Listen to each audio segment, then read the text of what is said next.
Welcome to Gospelbound, a podcast from the Gospel Coalition for those searching for resolute hope in an anxious age. I'm your host, Collin Hansen, and each week I'm joined by insightful guests to talk about their written work and how the gospel applies to all of life. Together, we keep looking until we see God working. Wherever you're listening, welcome. I'm glad you're here for today's conversation. Did education give you a love of learning, a delight in the world, a desire to cultivate your mind over a lifetime? Or did you learn how to pass tests to graduate and get a job? Now, these goals don't need to be mutually exclusive, but they are for many of us. Any serious attempt at reforming Christian political witness must include a vision for education. And Jake Meador offers such a classical vision for education, but also ventures into sex, race, technology, family, the environment, and more in his new book, What Are Christians For? Life Together at the End of the World, published by IVP. For such a small book, What Are Christians For? Offers a hint in the title of Jake's big ambitions. He sees fundamental flaws in modern conceptions of life, liberty, and the pursuit of happiness. For example, he writes, "The reason our moral lives are guided by the letter of the law is because that is all the revolution of the past centuries has left us with, once it has destroyed nature and rejected God." Now, Jake Meador is editor-in-chief of Mere Orthodoxy, a magazine covering the Christian faith in the public sphere. In this book, he offers hopeful alternatives, but not a mass-scale solution. In some ways, his ambitions for a better political witness seem reasonable. He writes this: "Ordinary people living faithful lives together in a place, bearing up under what cannot be helped, and laboring to resolve what can, offer us a vision of how renewed Christian society began." Yeah, that's a vision that I can get behind. And Jake joins me now on Gospelbound to discuss industrialism, technology, debt, whiteness, and more. Jake, thanks for joining me. Thanks for having me. I'm excited to be here. Now, Jake, some Christians would say Constantine as an answer to this question. Others would say Roe v. Wade. Do you identify a turning point where the inheritance that you value and that you commend in this book was lost in history? So I was a history major, so I'm kind of careful about kind of assigning certain cutoff points. I think we kind of live up to the ideals of Christian witness, or we don't, in a variety of ways across time. But I do think one of the places where you can start to see this kind of hardened individualism that's cut off from Christian moral reasoning is early in the colonial era, as you have these explorers, and history is complicated, but a lot of these explorers, they're coming into the New World, and they ask a question that I think a lot of us ask when we encounter something unfamiliar. And here I'm just kind of benefiting from the work of Willie Jennings. But we ask ourselves, who are we in this new place? And there's lots of ways you can answer that question. You know, you move to a new town and you're trying to figure out the town. What you should do is you should let the life of the town kind of inform your answer. You should let the needs of your neighbors inform your answer. You should let the role that your work plays in the welfare of the town inform your answer. And so you're looking outward to help you understand, what should I be doing? And what happens in the colonial era, Jennings argues, and I find it persuasive, is people start looking inward. They look to their own ambition, their own needs, their own desire, and everything around them becomes reduced to matter. Jennings talks about the ontological density of the world being lost. And so you can find quotes from these conquistadors coming into the New World, encountering cultures and people groups, and sometimes remarkable kind of cultural accomplishments in terms of wealth and various things that have been built up over time. And they don't really see any of that. They see riches that they can use to build up their own names and serve their country. And so Simone Weil, she talks about force being this way that we act on the world as if it is just matter. And it's not made up of creatures and beings and places and these kind of rich things. It's just stuff. And I think you see a lot of force in the modern world. And I think a lot of that certainly can be traced back to the origins of colonialism. How does that overlap then with industrialism, which is another one of the major aspects that you talk, or time periods and transformations you talk about in the book? One of the books I worked from as I was writing is called Rebels Against the Future, by a kind of tech critic named Kirkpatrick Sale. And it's a history of the Luddites. And most people don't actually know anything about the Luddites. We know the term as a kind of slur for people who don't like technology. But who the Luddites were is they were weavers, mostly in the English Midlands in the early 1800s, whose lives were being turned upside down by the emergence of new technologies to create clothes. And people that had worked out of their homes, that had functional home economies, sometimes going back centuries, that allowed them to be with their families, that allowed them to choose how they were going to work that day and what they were going to do, were now being outcompeted by these emerging industrialists who could produce more product in shorter time, or in fact quicker times, thanks to these technologies. And a lot of people see that story and they just think, oh great, more efficiencies. But it matters kind of who benefits from the greater efficiencies and what costs there are to these efficiencies. There's always costs and trade-offs in technological changes. And I want us to look at the trade-offs and not just the benefits.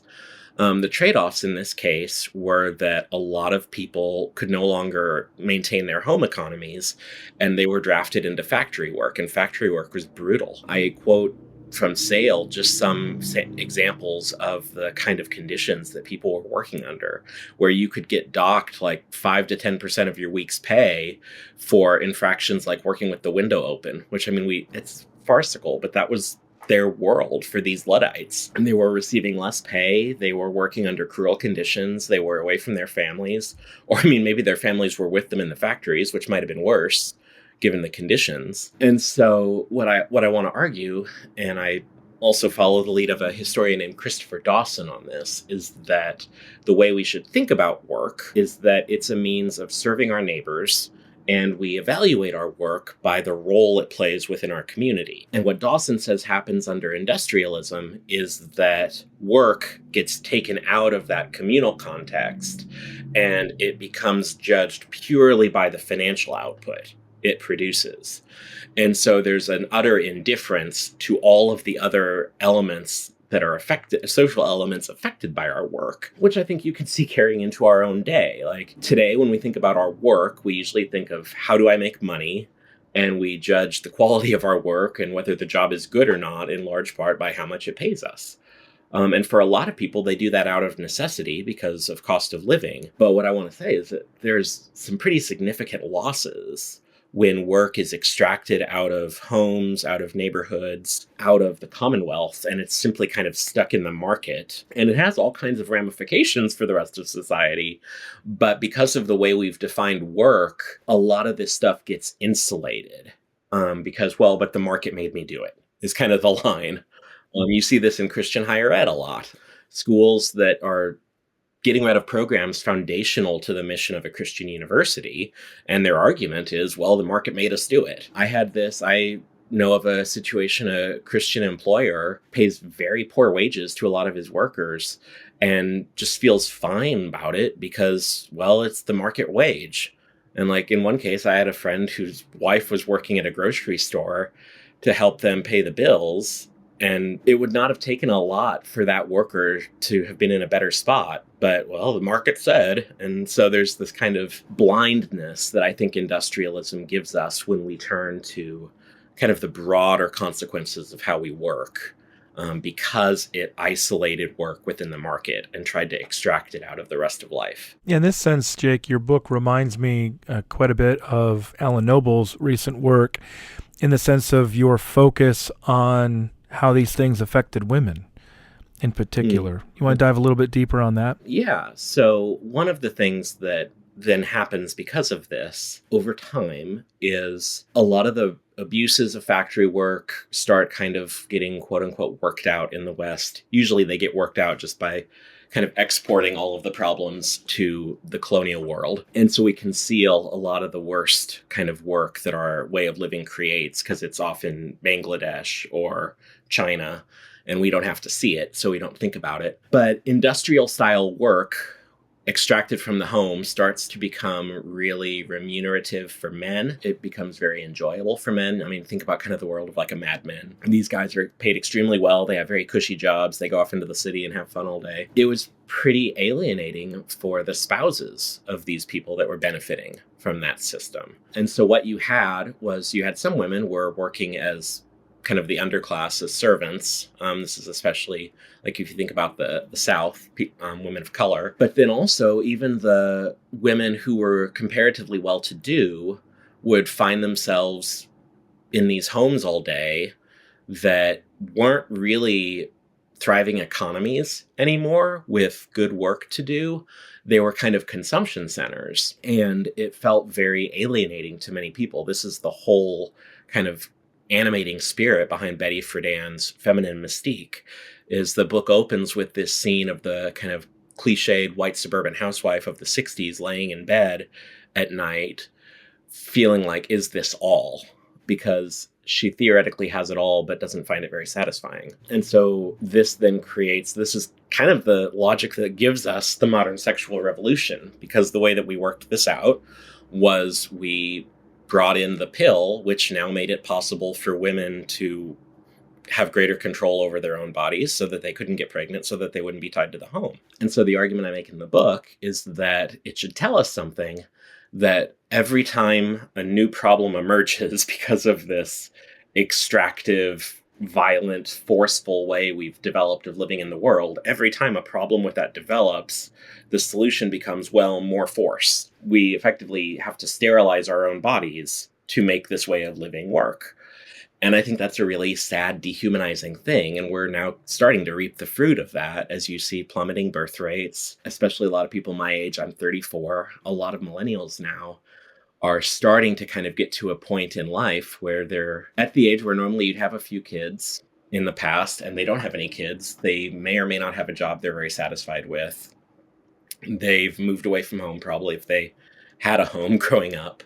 And now there's this sense of, what am I doing with my life? Like, I don't want to wake up 20 years from now and still be by myself, but I don't know how to escape that fate. And so I think because we just keep doubling down on force, we keep doubling down on this really strong, extreme individualism and kind of personal autonomy, we keep pulling ourselves further and further away from each other, because there's not really a way to avoid doing that when that's your underlying value system. I mean, I've thought lately of the fact that if you think about Lewis's Great Divorce, how does he picture hell? He pictures it as these people who have gotten smaller and smaller and smaller and more shrunken in on themselves, living at enormous distances from one another. And obviously Lewis is thinking of, he's using that as an allegory or as a way of kind of imaging what hell is like.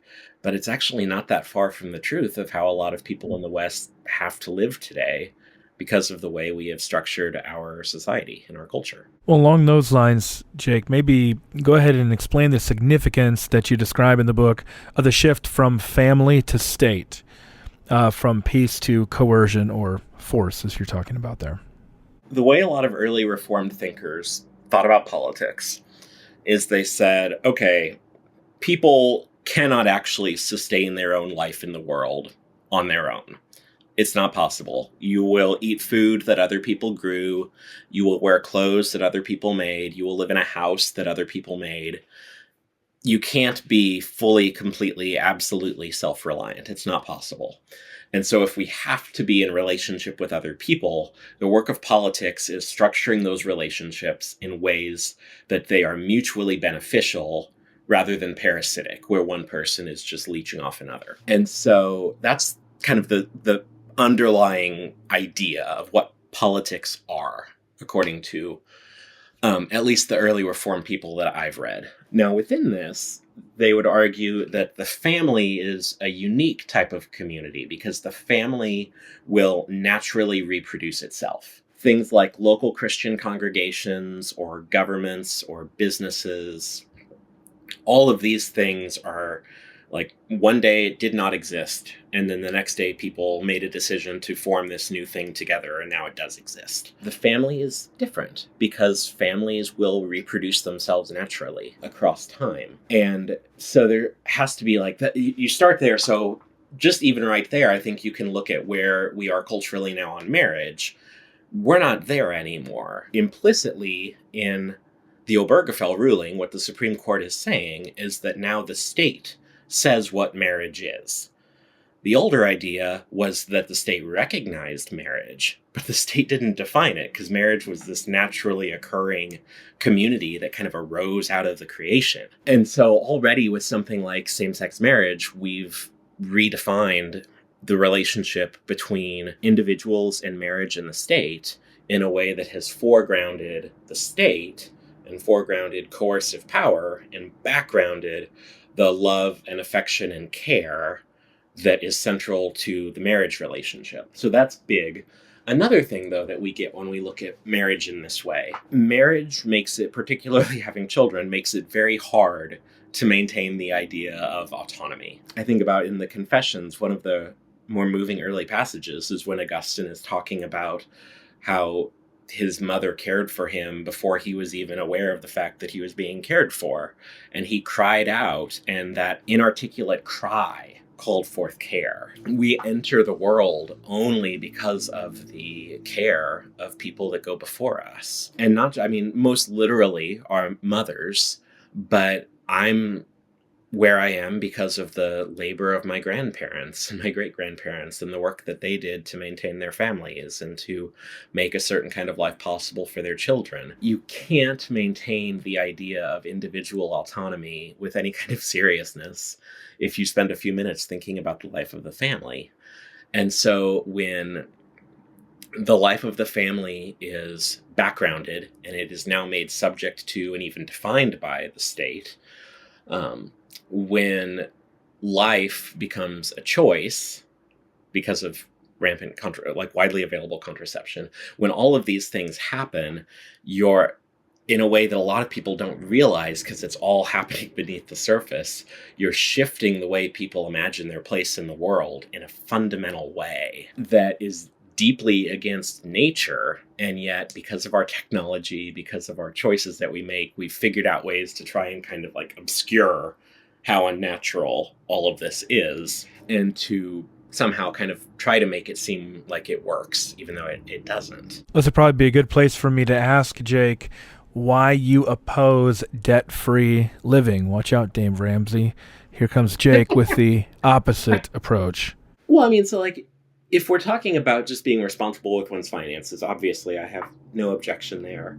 But what I want to say is that relational debts, and certainly a kind of financial debt, depending on your relationships and your dependencies, these are actually the ways that we establish relationships with one another, that we maintain our life together. I used the example in the book of a night I was in college and I was about to graduate. I was moving 6 hours north. It was going to be the first time in my life I lived outside of Nebraska. And I went out for a drive in the country late at night. And I mean, me and it being Nebraska in the winter, I managed to get stuck on the side of a gravel road 20 miles southwest of Lincoln in sub-zero weather. And I remember sitting in the car after I realized I A, was stuck, and B, could not get the car out on my own. Sitting in my car trying to figure out, okay, well, it's 1 a.m. and I'm 20 miles out in the country and it's 5 below zero and I'm stuck on a gravel road and I'm not sure what I should do. And so I thought about calling my roommates, but it was New Year's Eve, so they were still at a party. I didn't really want to just sit in my car and wait till morning to call them because I didn't know how cold my car would get. And so finally I felt I didn't have anything else to do, so I called my parents. And if you've called your parents late at night because something isn't right, you hear the way your parents' voice kind of gets really sharp, really fast because they know something's wrong. Right. Well, that happens when my mom answers the phone. She gets my dad right away, so then I'm on the phone with my dad and I tell him where I am and what's going on, and he tells me, "Stay there." I mean, where was I going to go? But stay there. I'll come get you. And so about 45 minutes later, he pulled up in, I don't remember what vehicle he had. I think it was a small Camry. It's a work car. And he gets out of his car and he looks at me and he looks at the car and he walks around to the back and he looks at the back of the car and he looks at me again and he doesn't say anything and there's no expression of any kind. But then he was able to get the snow cleared around my wheels and then told me to get in the car, told me what to do with the steering wheel. And he opened the passenger side door and kind of braced himself against the frame of the car as I slowly pressed down the gas and I was able to get out onto the road. And then he closes the passenger door, comes around to me. I have my driver window down and he's like, "Do you know how to get into town from here?" I'm like, yeah, I'm good. And he looks at me and goes, "Why don't you follow me anyway?" So I follow him all the way into town.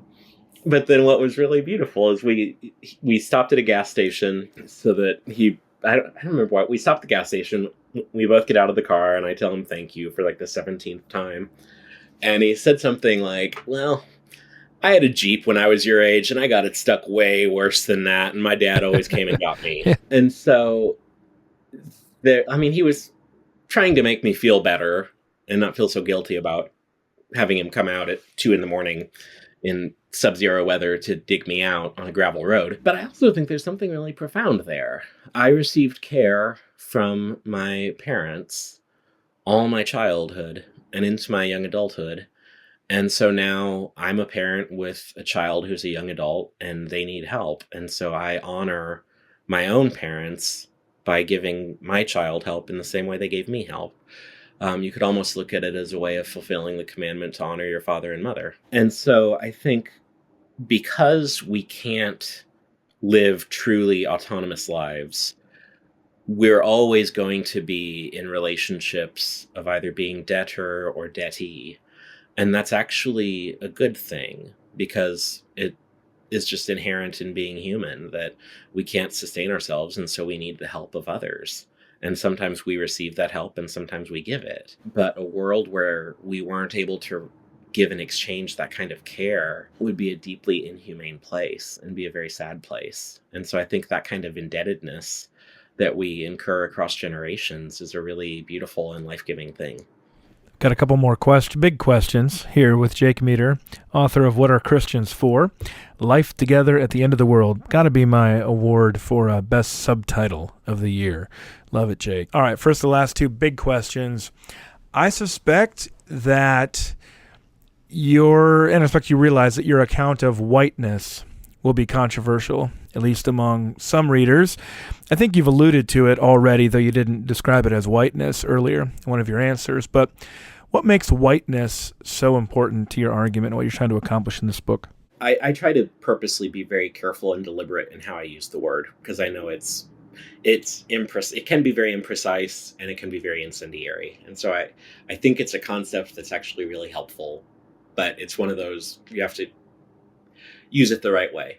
So the way I'm using whiteness in the book is it's a way of talking about a vision of human maturity. It's a way of seeing the human person as mature and complete when they are kind of able to exert their will on the world without much need to consider the needs of others or the vulnerabilities of others or the concerns of others. You're able to look at the world and walk about in it and achieve what you want. Jennings talks about it as a kind of centered self, where everything around you is kind of peripheral and ontologically less than. Now, here's the tricky thing. I think people can hear that and they think, well, that's just assigning a really arbitrary and negative meaning to the term.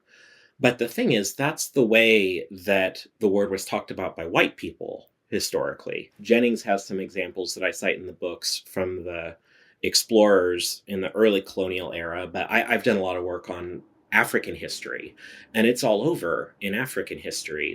I think I use it in the book, there's an account of when Ghana becomes independent in 1957.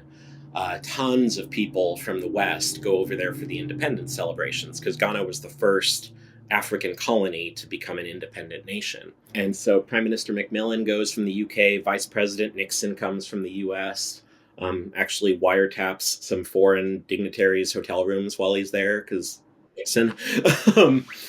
And Nixon brings the Declaration of Independence and the Constitution and all these different documents for Nkrumah. And then a journalist from the New York Times is there. And what Macmillan and Nixon and the journalist all agree on is that Ghanaian independence is this kind of fulfillment and vindication of colonialism, because the Africans are finally capable of self-government.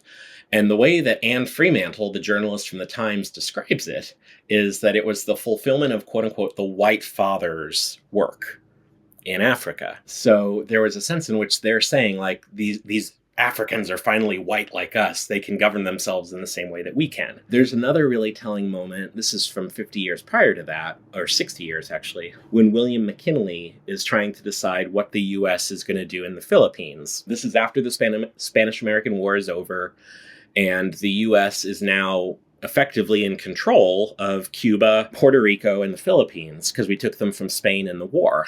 And there's this huge debate happening in the US about what we should do with these new holdings that we have. And one side is saying we should let them govern themselves. Isn't that what we wanted 100 plus years ago when it was us?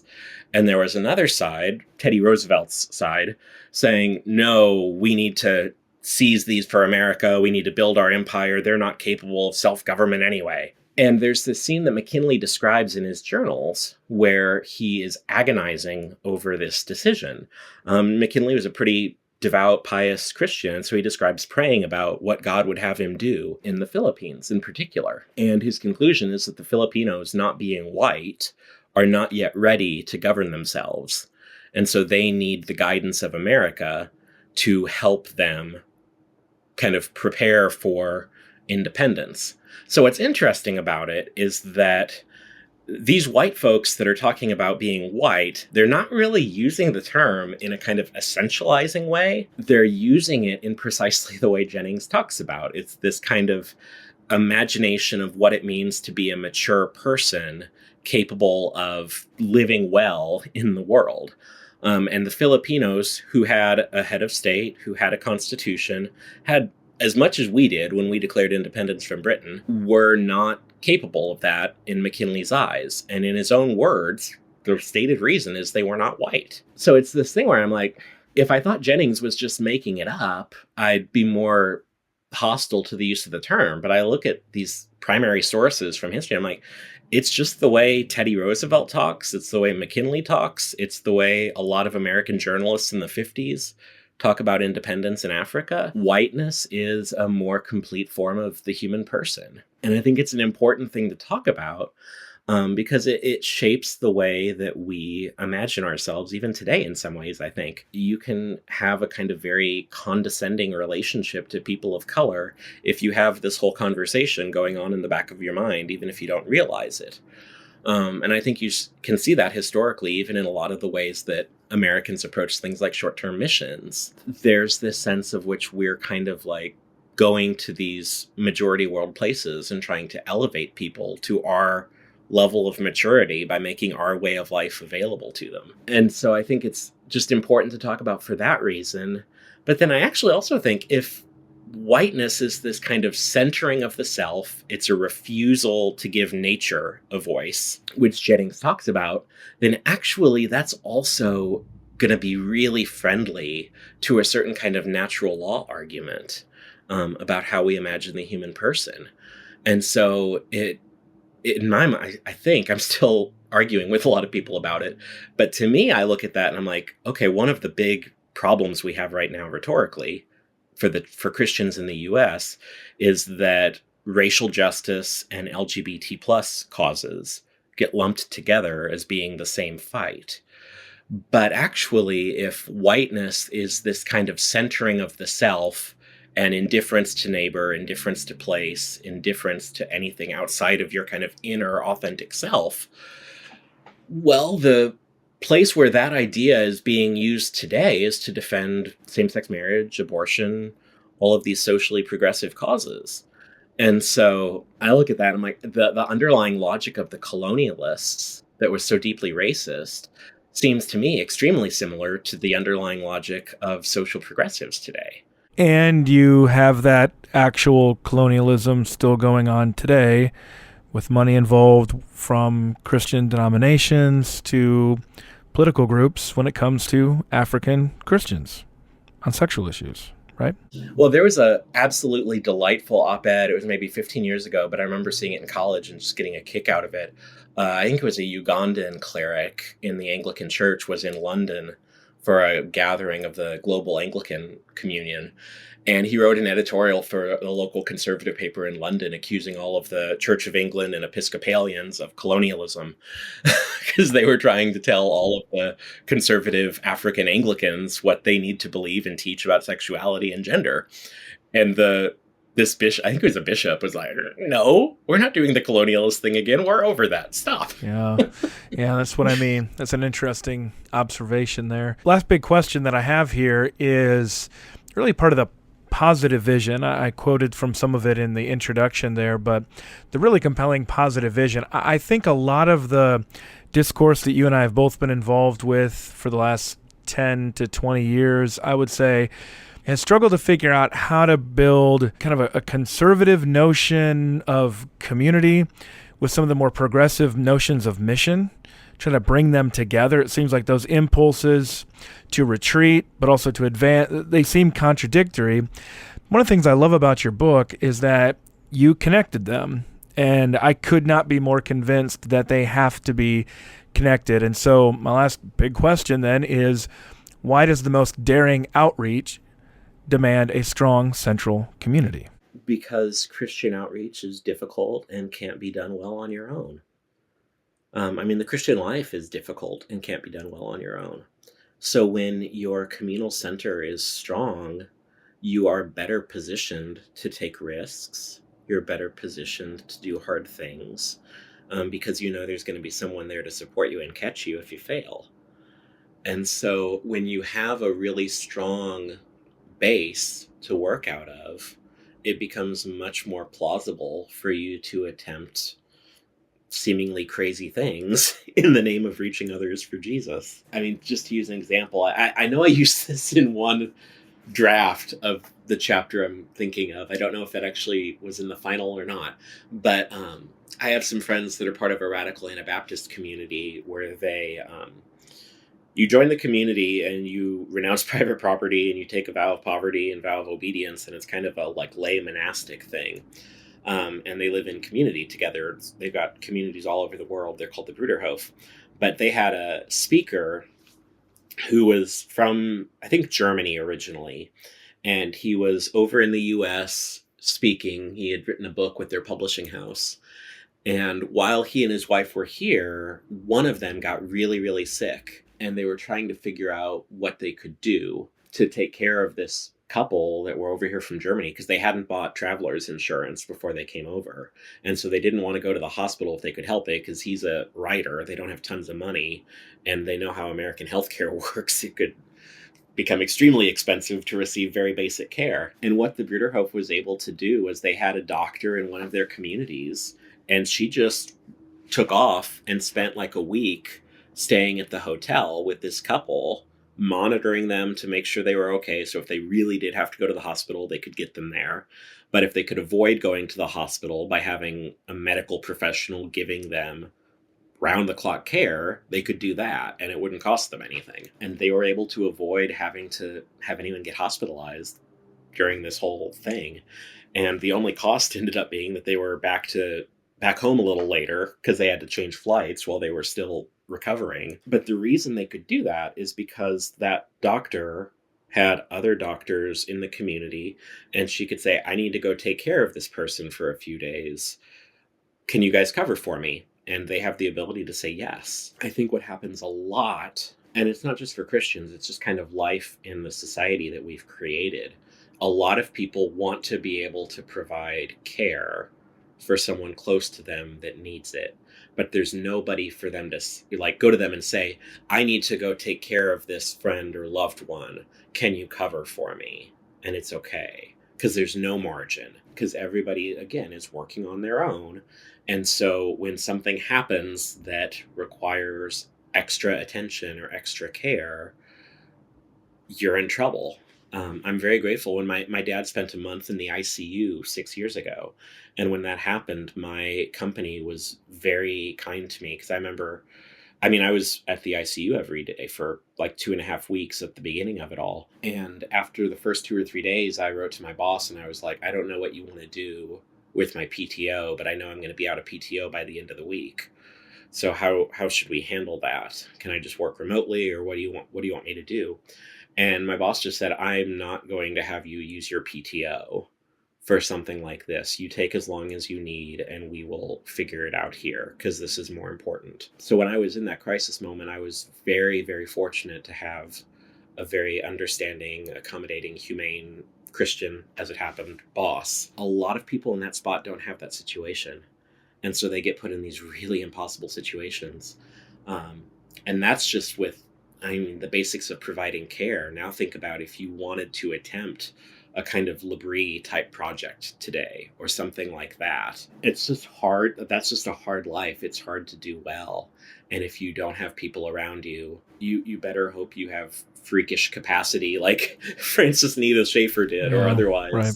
you're going to be in trouble because it's too much for one person. So when you have that strong community, it's just much easier to do all sorts of outreach and care. Well, it's a good example of how your book, Jake, defies, and I think that's a good description of you in general, defies the political divisions or camps that we described today, because somebody might hear this conversation or read your book on whiteness and then assign you to a certain camp.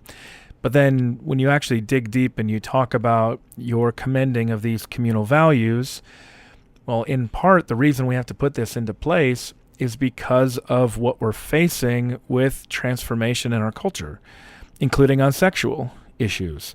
We've got to be prepared for the consequences from big tech, big business, wherever, that are going to put us in compromised economic situations. We're going to need each other in these kind of communities. And oddly enough, to retain conservative, i.e. simply just biblical values in these cases, we're going to need more radical solutions.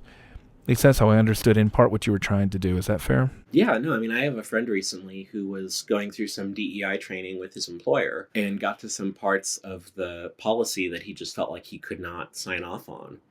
And fortunately, in his case, the story ended well. He went to HR and explained his concerns, why he couldn't sign the policy, said he was willing to accommodate the concerns in X, Y, and Z ways, and the employer was willing to keep him on based on that conversation. But I mean, and actually that story works in a couple ways to describe the problem we have right now. On the one hand, if he gets fired, does he have Christian community around him to support him and his family? On the other hand, if Christians in the area know about that company's policies and see that he still works there, they might ignorantly assume that he signed off on all of it. And he's some kind of compromiser who's not standing on principle. And it wouldn't be true. And so you have to have that strong trust and commitment to one another within your Christian community to be able to survive these things, not just because of like, what if he gets fired, but also because what if a rumor starts that's not founded in truth and needs to be corrected? But yeah, it's just, it doesn't work without that kind of community. Well, that's a good point. My guest here on Gospelbound has been Jake Meador, talking about what are Christians for, life together at the end of the world. Jake, we're going to end here with a final three. Lightning round. How do you find calm in the storm? I like to go on walks late at night around my neighborhood. And I've also, over the pandemic, I got into doing a lot of home cocktail making. And so those would probably be the two kind of like, I have a friend who talks about how do you connect with the real or reconnect with the real. And those were the two things I said when I was talking to him. Harder to get stuck in the snow when you're walking as opposed to driving. Yes, yeah. The like going outside and feeling that cold wind on your face, or like hearing the sounds and smelling the different things that go along with working in the kitchen. I like it. Second, where do you find good news today, Jake? Lots of places. I was thinking about it because somebody was talking about how much they lament the disunity in the church right now, and I completely get it. But there's also a lot of Christians I feel so deeply unified with right now, and so encouraged by, and a lot of them I wasn't even aware of them prior to the last 5 to 6 years. I've been listening to podcasts by this Australian pastor named Mark Sayers that I Right. found enormously helpful during the pandemic. Started listening to sermons from Charlie Dates that are good for my heart, and my friends at the Bruderhof, just this simple Christian community that is just so consistently generous and attentive. There's a lot of reasons for hope if you know where to look. I love it. That could be a tagline for Gospelbound. There's a lot of reasons for hope if you know where to look and if you know what books to read. And that's the flip side. I've talked about it a lot of how many friends I've lost in the last 5-6 years, and a lot of the disenchantment that I've felt with people I thought I knew. But the flip side to that is I have much stronger relationships with lots of people because I've seen more of their character displayed and because of the exact same things in the last 5-6 years. So that's an encouragement. Last question then, Jake. What's the last great book you've read? I haven't finished it yet, but I've been listening to Angle of Repose by Wallace Stegner and have been enjoying that tremendously. It's kind of regional fiction. He's from the West. He taught at Stanford for ages. Wendell Berry was a student of his, which is how I first came across him. Okay. Yeah. But I've really been enjoying that. I'd been listening to a lot of kind of history and politic type books prior to that and decided I needed some fiction. That sounds about right. Well, my guest here, it's been a ton of fun, Jake Meador. Check out What Are Christians For? Life Together at the End of the World. And check out Mere Orthodoxy. Jake, thanks for taking the time to join me on Gospelbound. Thank you for having me. This is fun. Thanks for listening to this episode of Gospelbound. For more interviews and to sign up for my newsletter, head over to tgc.org/gospelbound. Rate and review Gospelbound on your favorite podcast platform so others can join the conversation. Until next time, remember, when we're bound to the gospel, we abound in hope.